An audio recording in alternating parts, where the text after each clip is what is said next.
Okay, we're back to 220 and time for our 220 presenter. We have regulations and compliance of digital assets, and Dan Spuller will be moderating a panel. Okay, I'm passing to you, Dan. Great. Can everyone hear me? We can, yes. Okay, thank you. Thank you so much. Well, good afternoon, everyone. And thank you again for being a part of the Carolinas Fall Virtual Conference for 2020 with the IAFCI. I want to thank Alan Sipes from the North Carolina Secretary of State's office, as well as David, Robin, and all the organizers for welcoming us today. Also, my friend John Bridge, who just did a fantastic overview of crypto in the previous session. And of course, thank you to our attendees for tuning in. My name is Dan Spuller, and I'm a co-chair of the North Carolina Blockchain Initiative. From 2016 to 2020, I led membership and industry affairs for the Washington, D.C.-based Chamber of Digital Commerce, and now I serve as an advisor for Fundopolis Securities and the Blockchain Association in Washington.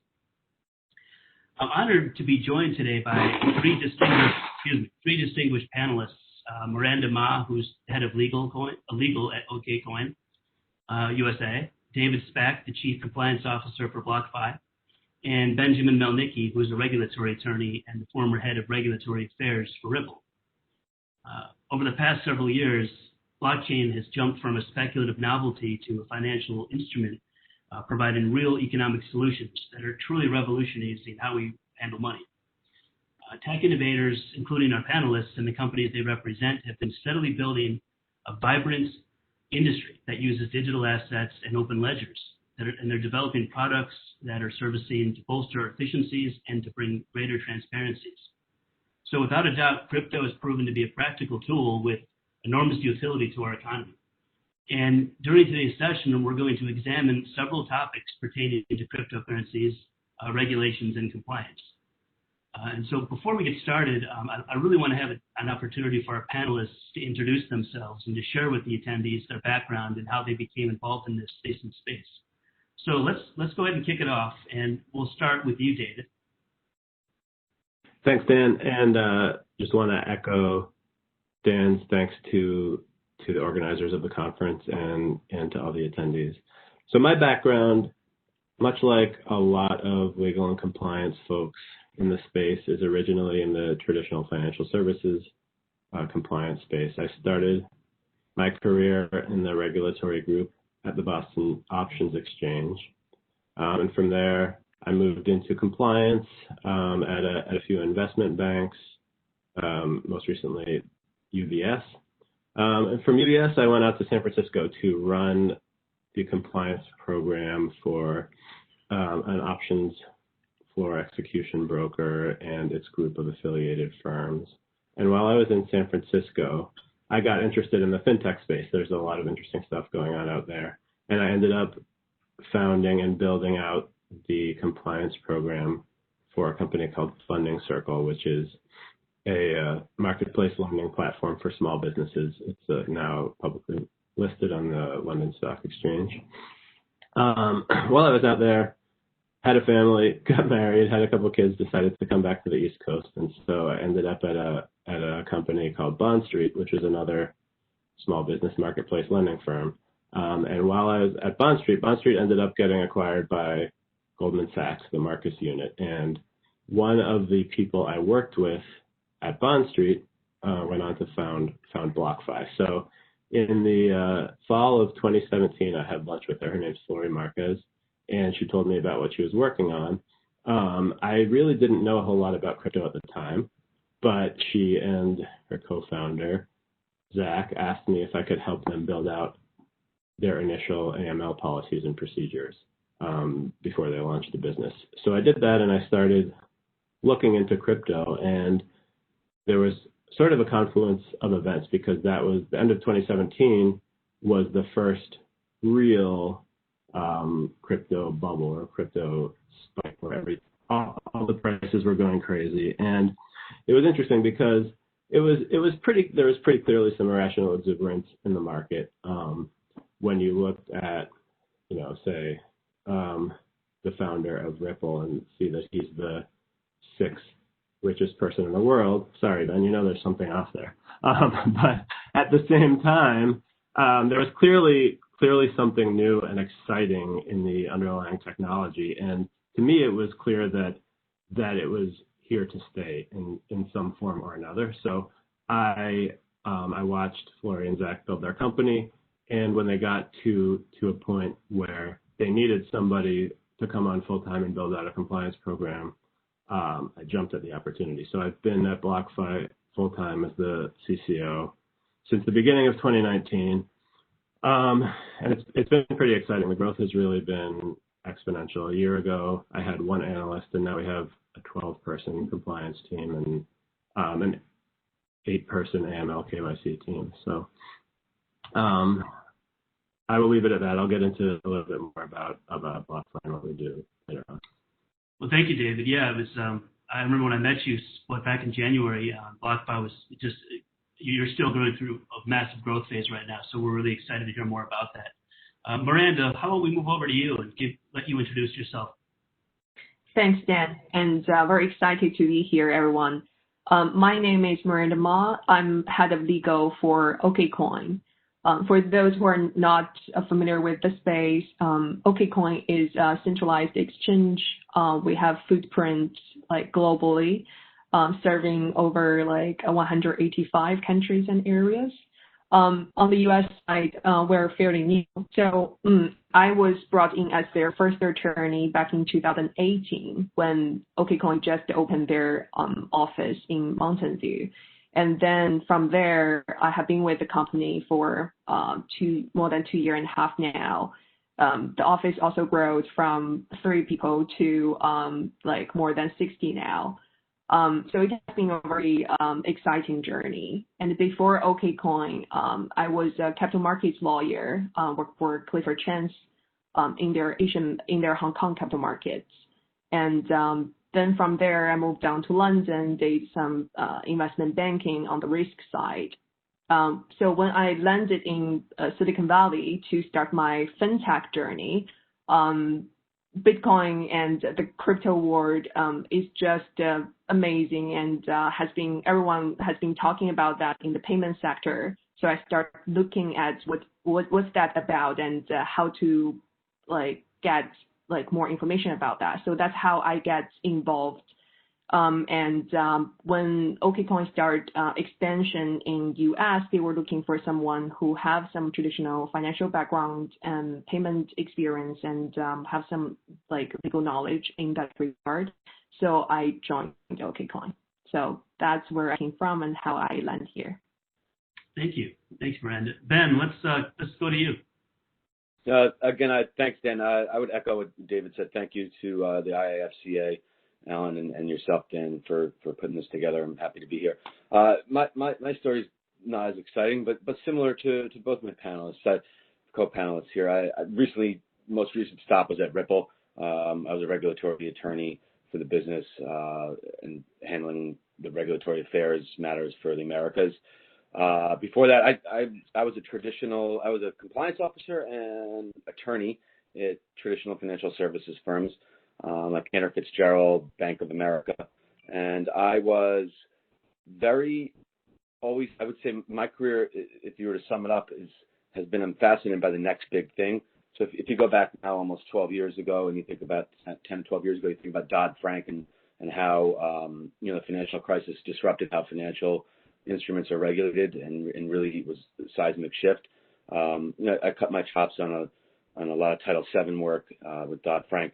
And, my first foray into the space was with Noble Bank International, which is an institution that's actually no longer an ongoing concern, but it was idea to allow a settlement mechanism between 2 parties to settle their crypto independently, within the confines of an existing regulatory framework. And I've just been fascinated by blockchain technology and DLT in general since then. So before Ripple, I did a stint at blockchain.com, which is a non-custodial wallet provider as well. But really, I'm excited to be here and look forward to the rest of the discussion. Yeah, thank you. Yeah, well, we're excited to hear more from you as well. I know our audience is really excited too to hear more about this nascent space. And Miranda, we're going to just start with you since you work for one of the industry's leading crypto exchanges. Can you talk about what just is a crypto exchange and their role in the ecosystem, and then maybe a little bit about what the regulatory landscape's looking like? Of course, Dan. Actually, exchange is a very interesting place to be in the whole crypto ecosystem. Exchanges are playing a very vital role. It's usually the first stop when a customer wants to start their journey here, wants to to trade in some crypto with their fiat in the pocket. So I think John already covered this in the one-on-one section too. So for most U.S. central exchanges, we are regulated as MSB, money transmitter business, on the federal level. So let's go back a little bit on the regulatory history. As early as back in 2013, FinCEN came out and issued a guidance about who engages in the business in the exchange of virtual currency to real currency, US dollar, or funds or other virtual currency like Bitcoin to Ethereum or Ethereum to other tokens. They are categorized as exchanger under FinCEN regulations. And all those business, they are required to follow all the BSA compliance rules, including requirements for robust AML KYC policies. Also, to echo what both Ben and David said, for most crypto businesses, especially for those regulated ones, when they set up the shop, they probably first roles they are looking for is the compliance officers who can help set up the AML KYC system and policies for the business to be compliant. So this is on the federal level. And for the state level, exchanges have to do the state-by-state money transmitter law analysis and apply MTLs in certain states that require those licenses. So speaking of OKCoin, of course, we're registered as MSB with FinCEN, and also on the state level, as of today, we got more than 40 states clearance or the actual MTL licenses to operate in those states now. And for those participants today, if you're interested in buying cryptos, I think the first thing to check is whether a certain exchange you are interested in buying through, whether you're registered in the state that you reside in. Of course, this mainly, all the things we talked about for the federal and the state level, they mainly apply to traditional exchanges like OKCoin, like Coinbase. But this year, I want to highlight a very interesting trend is we saw DeFi has been soaring, and a new type of exchanges has been brought a lot of attention. They usually called decentralized exchange, or in short, DEX, stands for decentralized exchange. And the popular names out there include Uniswap, SushiSwap, Matcha Exchange. You can tell there is a trend of a popular use of Japanese food related for the exchanges. So you may ask, what's the major difference between those centralized exchange like OKCoin and decentralized ones like Uniswap? A major kind of call out for the difference is whether the customer hand over the token to the exchange to custody, or they do self-custody using their own self-hosted wallet. I think one major criticism out there for centralized exchange is the exchange actually control the keys for the customer. And of course, that will bring in a lot of potential risks. What if the exchange got hacked? And what if there is something happened to the exchange, and what will happen to the customer's assets? So in that regard, decentralized exchange have a lot of advantages. But coming back to the regulatory side, as of today, there is not many regulatory framework available to the DeFi protocols, including those decentralized exchange. We talked about centralized exchange are regulated on both state and federal level, but if you look at Uniswap, SushiSwap, Matcha, they are not registered MSB, and most of them do not have a very complex or systematic ML KYC system out there. So this is a rising trend, very new to the market, and I believe the regulators are keeping an eye out for the development on the market and thinking about ways to regulate and to make sure all those money transmitter risks are mitigated for those decentralized exchange. So Dan, I will turn it back to you. This is a quick summary on the exchange side. Thank you for that, Miranda. David, let's do a kind of a combination question here, because BlockFi is really an interesting service. I'm following it very closely, and I'm sure a lot of folks in our audience have been hearing more and more about this. Could you talk about BlockFi and the products that your firm offers? Sure. So for those who aren't familiar with BlockFi, we are aiming to be sort of a one-stop shop for crypto financial services. We are not a two-sided exchange with an order book like OKX, but I can give you a quick rundown on what we do offer. The first product that we took to market was a US dollar loan product.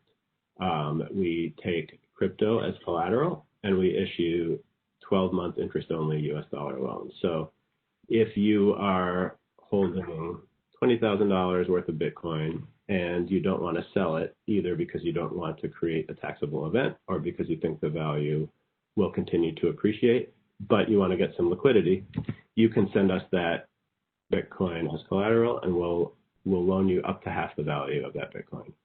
You pay us interest every month for 12 months, and then at the end you repay the principal, and we give you back your crypto. So that was the initial idea for the company and the first product to launch. About a year and a half ago, we launched what has become our most popular product, and that's called the BlockFi Interest Account. And that's a way for people to earn yield on their crypto holdings. So in this case, you send us your crypto. We take the crypto, your crypto gets replaced with an obligation to repay you. And we use that crypto to make loans to our institutional counterparties. In return for that, we pay you a monthly return. And so that, again, that's become a very popular product. We think it's also become an integral part of the crypto ecosystem. We have relationships with most of the big crypto market makers out there, a lot of exchanges, and our lending allows them to provide better liquidity to their customers and tighten the spreads on the market. We, a few months ago now, launched trading as well. So again, it's not a two-sided order book, but we will quote a price and sell you crypto or buy crypto into and out of our own inventory at the price we're quoting. On the horizon, early next year, we're planning to launch a Bitcoin rewards credit card. There are a lot of credit and debit cards out there on the market now where you can spend your crypto, but frankly, nobody really wants to spend crypto. People buy crypto because they think it's a good store of value and they view it as an investment. So our card will be a regular US dollar credit card like you're used to using, but instead of cash or airline miles, you will get rewards in Bitcoin. So that's a quick overview of what we do. Thanks, David. Thank you. Benjamin, let's move over to you for a second, because I know I want to touch on some of the regulatory issues. It's been quite a year for 2020, and I don't think 2021 will slow down. So breaking out your crystal ball for a moment, are there any grand predictions for 2021 on the regulatory side? Thanks, Dan. Crystal ball, huh? Yeah, actually, yes, I do. It's a pretty big one. I would curious to hear what my co-panelists here think, but I would say, as an industry, we're at an inflection point. The industry, I mean by that how digital assets are traded and how they are used within the, we'll call it the traditional financial markets. I think a lot of what Miranda was discussing earlier about how she gave you some acronyms. I'll give you some more in a moment about how I think both exchanges, platforms, operators within the space are regulated. The focus has been around financial crime. It's been around two things, actually, to be quite frank. It's been around financial crime, AML controls, and asset categorization. So is the token, and we'll just give the token A, is it a security? Is it a commodity? What is the asset categorization?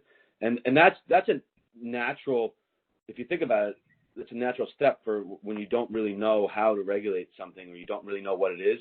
So to focus in on that and those two sort of verticals made sense. But I think if your question was crystal ball, I think the regulatory front, what we're going to see is we're going to see a shift. And we're going to see a shift to more traditional market conduct and market structure practices with, at least with respect to, Miranda and David's businesses, if you think about like how the assets are traded, how they're monitored, what kind of market conduct do you need to follow?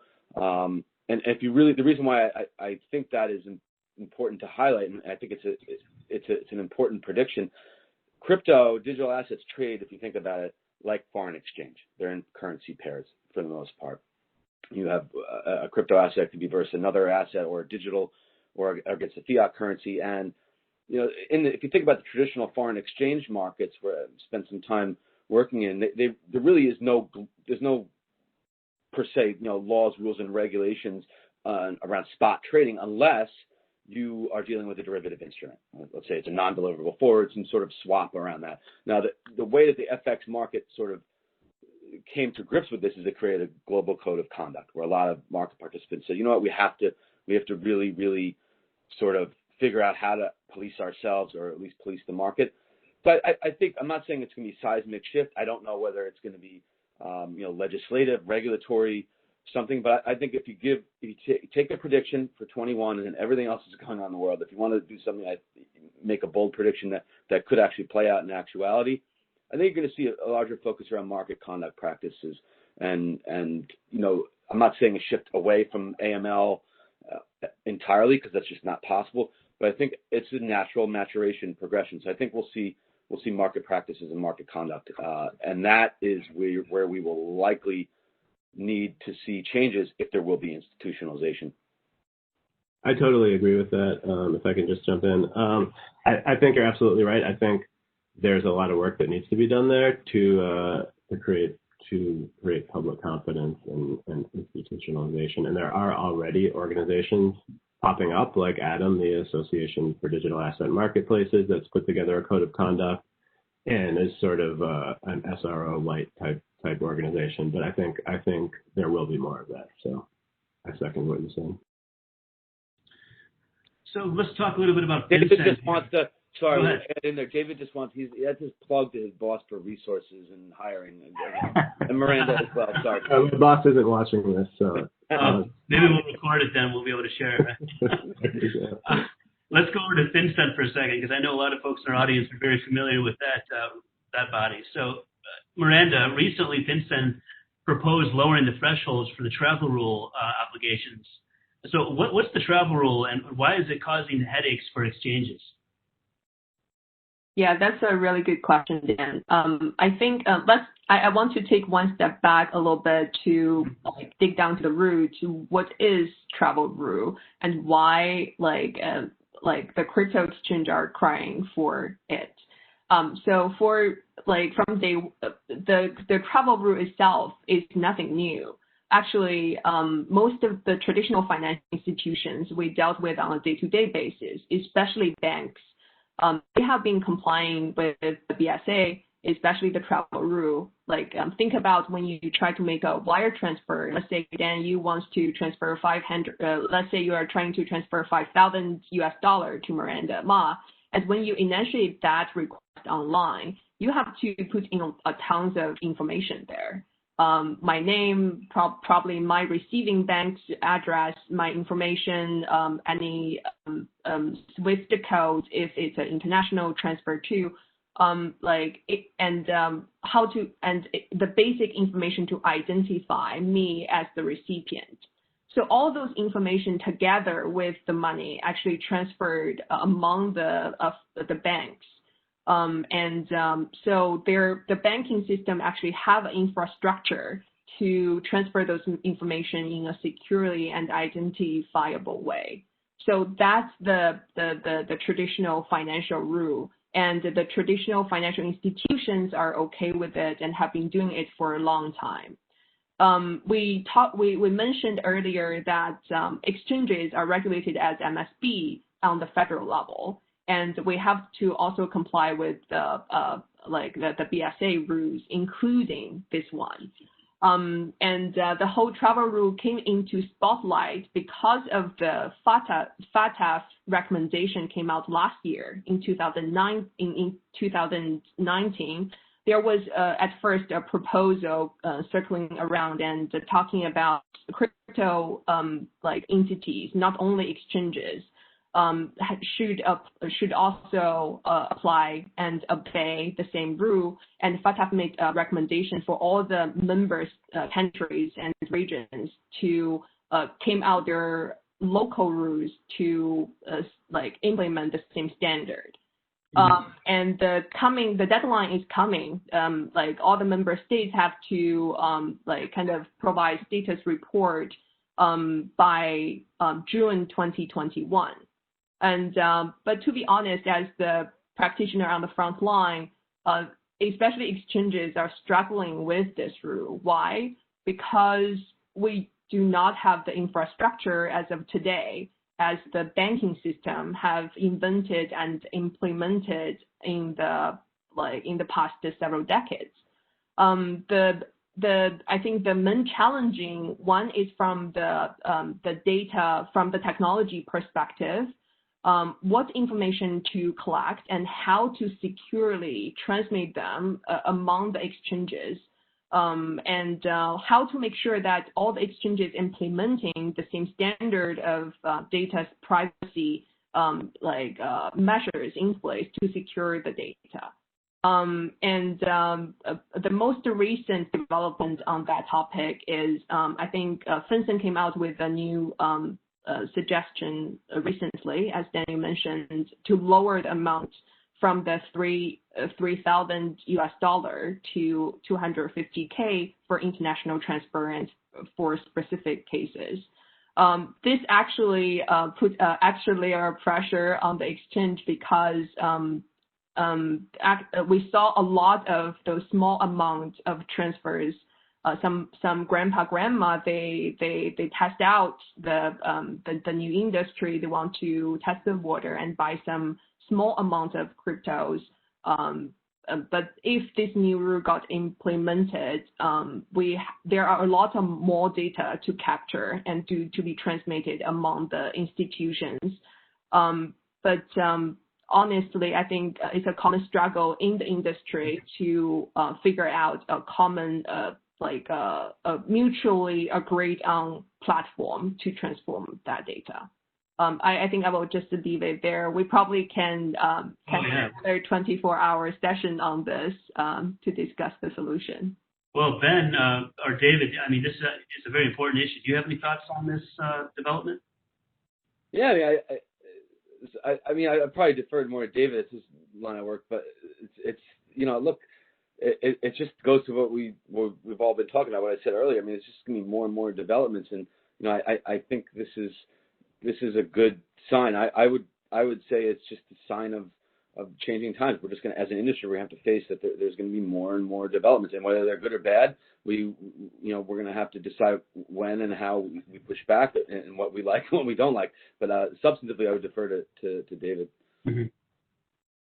Yeah, I mean, I tend to agree. I think it's overall a good thing. I think the challenge with the travel rules specifically, and with other things that will come along, is that a lot of these rules were written decades ago for an old banking system, and with the travel rule, there's no easy way to append all the information that's required to a crypto transaction, right? So the industry is working on creative solutions, but there will be other issues like this too, where I think the industry and regulators will need to figure it out and meet in the middle somewhere to come up with practical solutions. So, David, while we're on you, I'd like for you to weigh in on a perception of crypto as being untraceable, and it's a lot of folks still consider it that it's primarily used for illicit activity, money laundering. Can you give your perspective on this and for the audience? Yeah, I think this group is probably more sophisticated than that, but I think there is a widespread public perception out there, and you hear it from Congress people from time to time and from other high-level financial services folks that crypto is really a tool of criminals and is nothing more than a conduit for money laundering. And that's really just not the case. And I'll talk about a few reasons why. One is that the blockchain is public record. So you can trace any Bitcoin transaction, for example, back to the origin of that coin. Now, it won't be necessarily tied to a specific person, but you will see the wallet addresses, and law enforcement has a lot of methods where they can figure out who those wallet addresses are tied to, and they're actively doing so all the time. It's, in fact, a lot more traceable than cash is. If you hand somebody a $100 bill, there's no way to trace where that came from, right? Whereas with Bitcoin, it is traceable. SWIFT, the bank messaging network, recently did a study where they concluded that money laundering using crypto is actually small in terms of percentage compared to cash laundered through the traditional financial market. So the vast majority of crypto that is moving around the world is being used for legal purposes. And so I think as an industry, there's more work to do to educate people on that, because they're really, I think it's obviously becoming more and more mainstream, but I think a lot of people still think of it as something that that drug dealers use to collect payment for their goods. So I think, as Miranda touched on, when crypto firms are setting up shop, AML specifically is generally one of the first things that they're looking at. Specifically at BlockFi, as I mentioned, we have a very large AML team now, and we think it's really important that we go above and beyond even what's required of us. We, with the folks in this room, banks, bank compliance folks that we work with, regulators, we really feel like the burden of proof is on us, because we're a new business model, and we need to prove to people that we can do it in a compliant manner.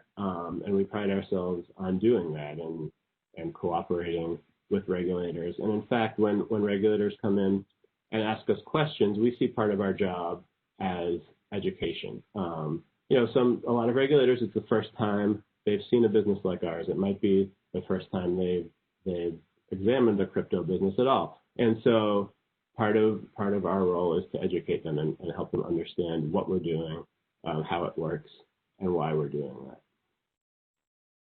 Yeah, I think that's a good point, David, in terms of educating regulators. I know there's a lot of good outfits at the national level as well as at the state level that are working on that. And it's funny, sometimes it's like you have to start from scratch every time there's a new segment of this industry that pops out or continues to grow. But I think there's groups that are doing a lot of good work, and I have noticed a really large uptick on just the regulators themselves, the amount of knowledge and expertise that they have within their own agencies. It's come a long way. Ben, were you going to say something? Sorry. Okay. So, well, Ben, on your point, one of the things I did notice too over the years is this greater term of institutionalization in markets and the different views about how this will actually come about. There's major banks, major financial institutions are now talking about this industry that really weren't necessarily just a few years ago. So I'm curious your thoughts on that term institutionalization. That's a great question. I think it's actually important for this audience too, a lot of our attendees, to hear that too. And I'll be brief, and my co-panelists can certainly feel free to weigh in here. I mean, if you think about institutionalization, everyone has their prognostications and on how more major players and traditional finance is going to enter. But let's be frank. I mean, some regulators have really taken aggressive steps and really move the needle in ways I think are important. Like if you look at some of the actions of the OCC lately, recently with allowing banks to, or at least, providing guidance that banks can provide custodial services. If you think about actions like that, let's be honest. All these predictions out there that all of a sudden Bank A or Bank B, which are, don't need to be named, are going to enter the space and open a trading desk for crypto or just start, offering custodial services. That's not going to happen. It's not the way the world works. There's someone who's worked at a bank. There's risk committees. There's a lot of gray hairs, a lot of due diligence. Things take time. So, but that being said, what is the institutionalization? I think one way we could see it, Dan, is through a synthetic exposure. And I think, a lot of the derivative activity occurs offshore. And if you think about, the recent BitMEX case, which really opened a lot of eyes for practitioners in our field. I think one way that I could see traditional financial institutions gaining exposure or testing the waters to crypto and digital assets is through an option, a future, a swap. Because if you think about it, through a U.S. regulated platform, and I'm confining my answer to the U.S. here for purposes of this, because it'll allow them to access a platform that's regulated by, for example, say the CFTC, that their compliance officers, their risk committees are comfortable with, and that'll allow them to sort of learn. And we talked about education about policymakers, about regulators earlier. I forget who mentioned it, but it's maybe it was you. It's the same thing for the bank compliance officers and risk committee. They need to be educated too. They don't know, most likely a Bitcoin from ETH or what a blockchain is from Hashgraph or a different type of technology. I think the only way that we're going to see the institutionalization is through incremental change. And one way it could happen, and maybe I'm wrong, is through a synthetic, a derivative instrument. Will banks do that themselves, though, or will they end up partnering with exchanges? I mean, what direction are we going here? It just makes you wonder how fast growing this is all going to happen. Yeah, I think it could be, and it's an important question. Also, is on their own behalf, triggers other existing regulatory regimes. Like as a bank, certain banks are subject to, say, Volcker and prop trading. The categories, it brings back the categorization of the asset too. How they can, what they can do with it. But I honestly, platforms exchanges are a very, very healthy way to do it when they have rules and and rule books and regulatory framework and compliance officers like either David or Miranda in place that can actually enforce the program. I don't really know. Someone's going to jump first, right? Someone's going to jump first, and we'll see. But there's a few platforms that are out there, and there's more to come. I think that's an opportunity that we could see happen relatively fast, and that's actually one thing that's interesting, because if you think about it, the U.S. people like to say the U.S. doesn't lead, the U.S. is behind, but actually our derivative framework is pretty healthy here in the U.S. If you think about what I mentioned earlier with Title VII and Dodd-Frank, I mean it's pretty ripe for someone to come in here and really make a play for market share. David, Miranda, do you have any thoughts on the whole institutionalization of this industry? Yeah, I think Ben captured it very well. I think as for how the because at OKCoin I also overwatch certain developments on EU side. So when you compare what's happening on the US and on the EU, I totally echo what Ben mentioned, that actually for US we have a very kind of hands-on and systematic regulatory framework when we look at CFTC and SEC's framework out there. And as for the next step for the industry, it will. I think the recent DeFi will also draw a lot of attention from the public, including those big traditional institutions to turn their eyes on the crypto world. I think that's a healthy and interesting push this year. And we will just look forward to see what's on the regulatory thoughts after they see all the eventful for this year and what's new to come for next year. Just some general thoughts. Okay. Well, I promised Alan we'd get some questions in. We have looks like we have around 10 minutes or so left, and it wouldn't be a crypto panel unless we had a question about price. Looks like we had a question that came in from John. He asks the panel, putting on your prognosticator hats, how high do the panelists predict Bitcoin could go in 2021, which is only a couple months away? And to Ben, hopefully we can see XRP get back over a dollar. So, prediction questions, folks. I learned a long time ago not to make price predictions, so I'm going to abstain. I think we're obviously, as a crypto company, we are bullish on crypto. We think Bitcoin will continue to appreciate in value. What that looks like and how high it goes, I have no idea, to be frank. I'm a Bitcoin believer, so to the moon. To the moon. Okay, we like that. I've given up on price predictions. I think that's that anyone who tells you they know where the price of Bitcoin is going to be is I think they need to have their head examined. I think. Yeah, I tend to agree. I mean, specific prices it's a fool's errand, but I am interested. I tend to follow the market cap. That to me is a little more exciting considering how much it's grown, and also the amount of new users and new players that are coming into the space. We've seen a lot of it recently, a lot of high-level investors and Wall Streeters coming in. So I thought that is a sign of the times. So that might be good for the price if anybody was interested. So we have another question here. This one looks like it's regarding fraud for the panelists. It says, over the past 10 years, particularly during price spikes, we've seen different fraud cycles, pyramid schemes, junk coins, ICOs. Do you think the next fraud trend will be around DeFi, crypto banks, or do you have any thoughts on specific areas where this new fraud may come in? Yeah, that's an interesting point, because we have seen these cycles of hype almost. And you all have been in the space for a while now, so do you have any opinion on this?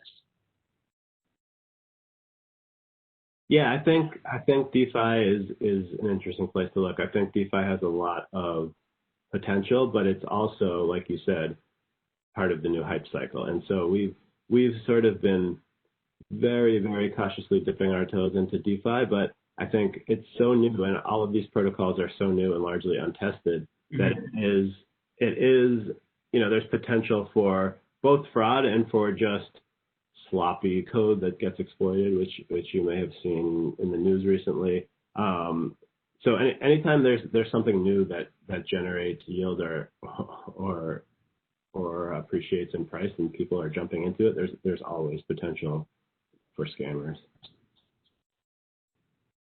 Agree there, David. I do want to cite a quick incident happened on the DeFi industry earlier this year. I mentioned about Uniswap is a popular DEX, and a similar one called SushiSwap came out, and even though the whole highlight for DeFi is everything is centralized, there is no middleman, no centralized party. But actually, the main kind of chef behind the SushiSwap was able to transfer the user's funds out of the SushiSwap's corporate fund to its personal account, which is a very high profile, also kind of embarrassing moment for the industry earlier this year. That incurs a lot of reflection with the DeFi name out there. How involved is the centralized entities or even individual involved in that system? How big influence? What can this person do? Actually, it brought a lot of questions. So I concur what David said. DeFi will be a interesting space to overwatch, and my personal thought is it definitely calls for more regulations in that regard. We don't know what kind of regulation will come along, where the regulators will fit this ecosystem at, but it has a lot of potential for the next hotspot for fraud and problems. I was going to answer it a different way. without giving, but for the attendees here, I think fraud, regulatory developments. One way of looking at it is in this industry. Think about, for those of you like I am old enough to remember the way the internet industry and how music really, the music industry was disrupted. I think it was something called Napster, where 20 years ago we used to sort of trade the songs that we like over the internet, and it was the Wild West. And just getting back to the original question, thinking about what's the next regulatory front, I think is really what the question is about. What's the next fraud? The markets develop and industries develop, and then we got taking the music analogy, at Napster matured, and we had iTunes, right? Everyone got an iPod, and you bought the songs that you like, and now we're even fast forward a little bit, now you're looking at people have Spotify, and they just pay a monthly fee to get all they want. So industries develop, regulatory frameworks around those burgeoning industries develop. I think that it's an analogy I've used before, but I think it'll show you that yes, fraudsters will, and scam artists, they're going to keep coming. But I think as all practitioners in the field, our job is to sort of cast the net around them and to allow, not to shut down and stifle industry, but to allow the industry to develop and nurture and grow. It's a different way I would go about answering the question. Well, all great answers, there's no question. And I think we have time for maybe one more question, if anybody has any. And if not, then we can you can always connect with these distinguished panelists. We have their contact information for anybody in the audience that wants to touch base with us after the call. But I think that about wraps it up. I mean, this was really a fantastic opportunity to highlight your expertise, to discuss regulations and just compliance of digital assets. I mean, we could probably do an all-day conference on this topic alone, and I'm sure a lot of our attendees would probably be happy to tune in for it. But this was, I think, the third event I've done now with the IAFCI, and you folks put on a fantastic show, and we really want to continue to do more of these, focusing on crypto and just digital assets. And I know the companies that are represented today are leaders in the space. I encourage you to look them up, connect with them, and feel free to connect with me as well if you need any additional information. But David, Miranda, Benjamin, thank you so much for your time. This was really a treat, and we will be sure. I'm sure we'll be seeing a lot more of everybody in the future. Great. Thanks to all of you.